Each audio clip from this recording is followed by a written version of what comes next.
November 14, 2017 at 12:31 p.m. by David Muller. Photography by Spencer Platt. Getty Images. Black Book. Manufacturer say you're in the market for a pickup truck. Let's pretend that your tastes align with those of the masses, and you've decided on a Ford F-150. F-Series trucks have topped the sales charts in the United States for 35 years, so you may assume that by selecting such a truck, you will have no problem with its resale value later, as opposed to more obscure vehicles that sell in small numbers and appeal to only a small segment of the market. You'd be partly right. When it comes to resale value, mass appeal matters because it broadens the number of potential buyers. But if you're shopping for a brand new F-150, as soon as you start selecting options such as its engine, wheels, and cab size, you're toying around with the way vehicle valuation experts estimate its resale value before it is even driven away from the dealership. The truck's value is not determined only by the options, either, but also by external factors such as where you live and what's happening in the market. Welcome to the wonderful, nuanced world of vehicle valuation. Some things are obvious. Indeed, the most important attribute for resale value begins with the condition of the car. Truck maintaining it well and keeping records will pay off in the end. Beyond that, the casserole of options that can be selected on a car truck adds several layers to any particular vehicle's value. It's why valuation platforms such as Black Book list, adds, and deducts for the equipment found on the thousands of makes and models to which it assigns value. If a used car or truck has an optional feature that has a take rate of more than 50%, meaning that more than half of buyers choose it, then your choice to opt out could reduce the resale value, said Anil Goyal, Senior Vice President of Automotive Valuations and Analytics at Black Book. So when it comes to vehicle options, what can you expect? Powered features. There are many features in your car that are now expected to be powered, such as windows and locks, so those don't really affect value.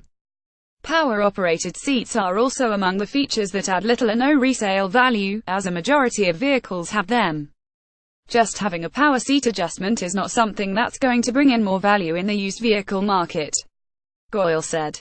However, not having power options that are widely expected is likely to reduce value. If you bought a 2010 Toyota FJ Cruiser without a power mirror package, yes, that is still an option on some vehicles. Black Book knocks $450 off its resale value. Safety tech. As advanced safety technology spreads, car buyers are coming to expect such features.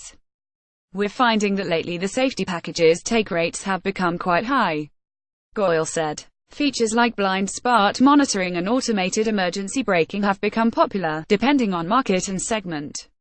On higher-end luxury vehicles, safety packages are becoming a must-have. Some used car shoppers may not even consider such features, however. It doesn't really apply to all vehicles, Goyal said. Special packages. In some cases, automakers have done a decent job of adding value via specific performance packages. An M Sport package on a BMW fetches good value on the back end because it is an established name, Goyal said. The same is true for the Z71 package on the Chevrolet Silverado. Whether or not packages are valuable can also depend on what's included. Revisiting the 2010 FJ Cruiser, a Trail Team's Special Edition adds Bilstein shock absorbers, a rear differential lock, active traction control, front and rear skid plates, rock rails, all-terrain tires, and alloy wheels, as well as several special cosmetic cues. That's good for a $1,500 ad. Trims. In general, higher trim levels may not add much value unless they're made in low quantities, Goyal said. Trim packages that are produced at a clip greater than demand from consumers will understandably lose value, regardless of whether they're upper-level options. A lower trim level that is fully loaded also may not command as much value as you'd expect, because used car shoppers could be looking for base-level trims to find cheaper prices, and a car or truck's bonus features would be an afterthought, Goyal said. Resale value is typically strongest on mid-level trims, he said, so you're looking for a Goldilocks medium, not too hot, not too cold. Colors. Not surprisingly, color affects resale value. A study by IC Cars found that the vehicle color with the least amount of depreciation is yellow, with a depreciation rate of 27% over 3 years, while its close cousin gold has the largest rate of depreciation, at 37% during the same amount of time. But colors can be tricky. Goyal noted that yellow could be great for resale of a sports car and not so hot on a mid-size sedan. As for gold, the 2017 study suggests the color is just disliked by consumers, with a high depreciation rate across all body styles. Less common colors were more varied in their values, with green and orange performing above average and purple's depreciation second only to gold. Common colors such as white, black, and gray were all close to average. The more common the color, the less likely you are to have an issue here.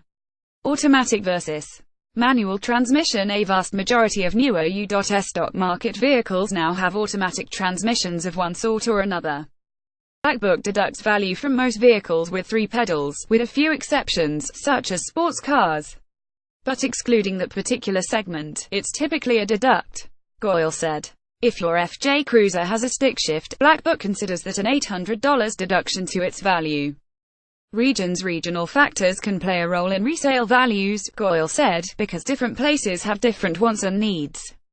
All-wheel drive heated seats may be sought-after options in regions such as the Rocky Mountains or the Northeast, but could add no value in Sunbelt states, where cars without air conditioning are nearly sales-proof. Convertibles could be daily drivers in Southern California but see only limited fair weather use in the Midwest. Other wants. There are other, random items that continue to fetch value, Goyle said. Aluminum wheels are still a draw. So are diesel engines, especially in pickups, because those particular shoppers are generally looking for longer-lasting vehicles with decent towing capacity. All the while, the market can change. Imagine what happens to the popularity of something like a Ford Excursion if gas prices double.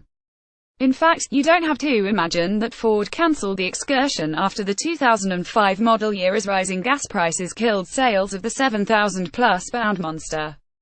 So, when buying a new vehicle, customize it as you please, but if you're worried about being able to sell it on the private market or trade it in later, consider the consequences of your choices. If you plan to be that car or truck's last owner, then more power to you. Equip it just the way you like it and drive the thing into the ground.